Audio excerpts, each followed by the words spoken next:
Быйыл татар сүзі нәфис сүз бәйгісі бірінші тапқыр телевизион форматта узашақ. Үйіштірушылар Яңа ғасыр телерадио компаниясы һәм Шаян ТВ каналы.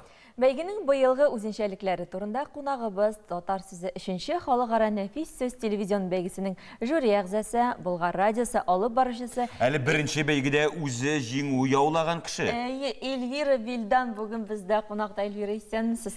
Хәерле иртә Алмаз, хәерле иртә Әдилә, хәерле иртә хөрмәтле телевизор караучылар. Сизелеп тораймы профессионалы теге. Әлбәттә. Сүзгә кешегә кермәй туктатып та торасы юк. Эльвира Вилдан килеп җиткән азнакайдан дип әйтте ди. Искә төшереп үтигән. Әлеге бәйге быелгысы татар сүзе телевизион форматта шартлары нинди качан хәл катнашып була, кемнәр катнашалар, ничек эшләргә моны? Мин менә бәйгеләрне игълан иткәндә һәр вакыт бит инде аның карыйсың яшь үзенчәлеген. Ничә яшьтән катнашырга мөмкин, ничә яшьтән ярамый. Эх, миңа ярамый икән дип калучылар да була бит. Менә татар сүзе бәйгесе ул шул кадәр уникаль проект, шул кадәр уникаль бәйге. Ни өчен дигәндә 0+ һәм 100 яшь, 150 яшькә кадәр да катнашырга мөмкин. Әлбәттә. Һәм инде яшь айырмасы буенча җиңүчеләр дә билгеләнәчәк. Бу инде менә яңа туган бәбидән алып өлкән яшьтәге әбигә кадәр ул 6 яшь категориясында билгеләнә дип әйтергә дә кирәк. Үзенчәлекләр төрле. Мәсәлән, 1 яшьтән алып дип әйтик инде бала сөйләшә башлый икән, 10 яшькә кадәр бу 10 яшьне кертеп, аннан инде 11 яшьтән 17 яшькә кадәр, аннан соң инде 18 яшь һәм өлкәнрәкләр.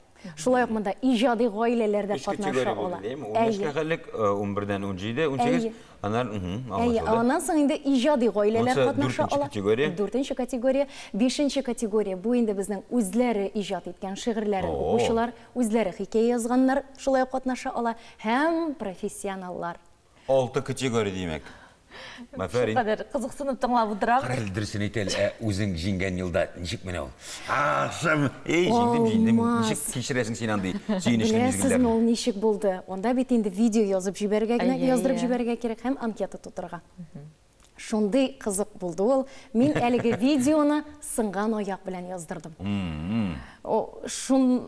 Ничектер тормышлай бит инде ул кадрда да күренмәде. Мин бер аягымны бөкләп куеп, камерага төшереп, шушы видеоны җибәреп, анкетаны туплап дигән сыман юлладым һәм җиңү яуладым. Җиңүгә димәк аяк сәбәпче булган.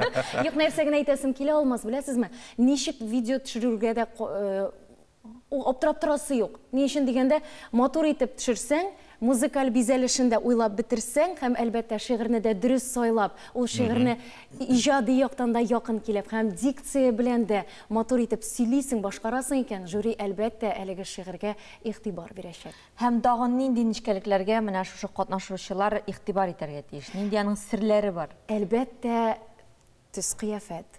Матур итеп, стена янына, теге абой янына басып кына сөйләмәсеннәр иде. Ничектер үзләренең төс кыяфәтләренә дә игътибар бирсеннәр иде, киемнәренә дә игътибар бирсеннәр иде. Һәм әлбәттә әлеге шигырь сөйләүләре аларның музыкаль бизәлеш белән үрелеп барса, шигырьне дә дөрес сайлаулары кирәк. Шигырь дигәннән нинди авторларга ешрак мөрәҗәгать итә безнең халык? Беләсезме, biz беренче елны катнашканда, анда яшьрәк шагыйрьләр күп иде. Яшь шагыйрьләрнең шигырьләрен сөйләүчеләр.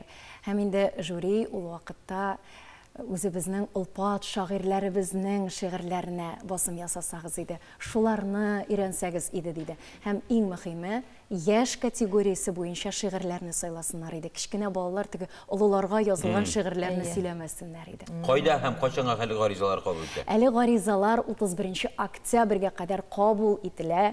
ТНВ татар сүзе _mail.ru адресына юлларга кирәк барлык үзегезнең анкеталарны һәм видеоларны. Аннан соң инде 1 ноябрьдән 28 февральгә кадәр жюри әлеге эшләр арасында иң-иңнәрне сайлап алачак. Һәм шунысы да кызыклы, быел бит әле ул Алмаз әйтеп үттегез, телевизион форматта.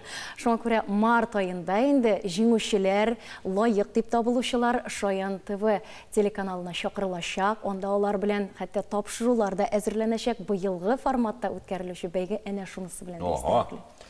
Иремичә катнашырга гына кирәк җәмәгать. Һәм инде аның телевизион статуска ия булуы безнең өчен дә бик күңелле, шулай бит? Әлбәттә. Бу шигырьләрне инде киң даирәгә күрсәтә алачакбыз. Әлбәттә, бу шигырьләр катнашучыларның иҗат җимешләре дип әйтергә кирәк, ТНВ каналында да күрсәтеләчәк. Монсы аңлашылды, рәхмәт, бәйнә-бәйнә тәмләп сөйләдең. Ай-яй. Чөнки бик тәмле бәйге ул алмас. Каян кемнән килгән мондый сүзгә мәхәббәт икән, без әле синнән соңрак сорарбыз.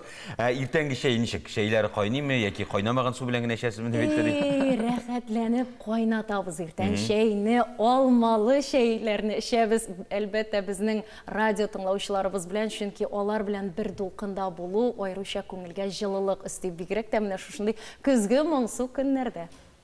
Үзегездә менә радиода нинди яңалыклар бар, нинди бәйгеләр, чаралар уза? Яңалыклар Әдилә бик күп. Ни өчен дигәндә, ул көз бит инде барыбер дә ниндидер мул уңышларны барлау чоры. Шуңа күрә без иртәнге чәйләр яңа бәйге башлап җибәрдек.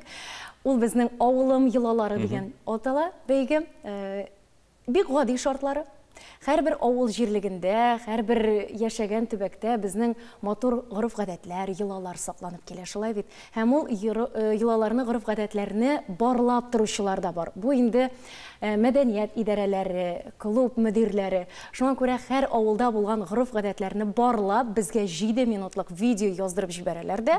Һәм иң яхшыларын сайлап алачак мәртәбәле жюри шул авылга иртәнге чәйләр казымәсенә кайтачак. Әлбәттә инде кичтән концерт та куябыз. Бик яхшы.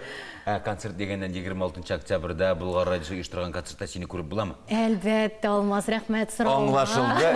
Бөтенесен сөйләмә, яме баргач концертта күрербез. Яшикләп 6+. Кунакка килеп барысын да шулай тәмләп бәйнә-бәйнә сөйләп аңлаткан өчен рәхмәт яусын. Киләчәктә күрүчеләр насыйп булсын. Эшеңдә уңышлар. Алмаз, Әдилә, бик зур рәхмәт сезгә чакыруыгыз өчен. Бик зур рәхмәт әйтеп, без дә сау булашабыз. Бездә кунакта татар сүзе 3нче халыкара нәфис сөз телевизион бәйгесенең жюри әгъзасы, Болгар радиосы алып баручысы Эльвира Вильдан булды. 3 чарага ничек матур гына реклама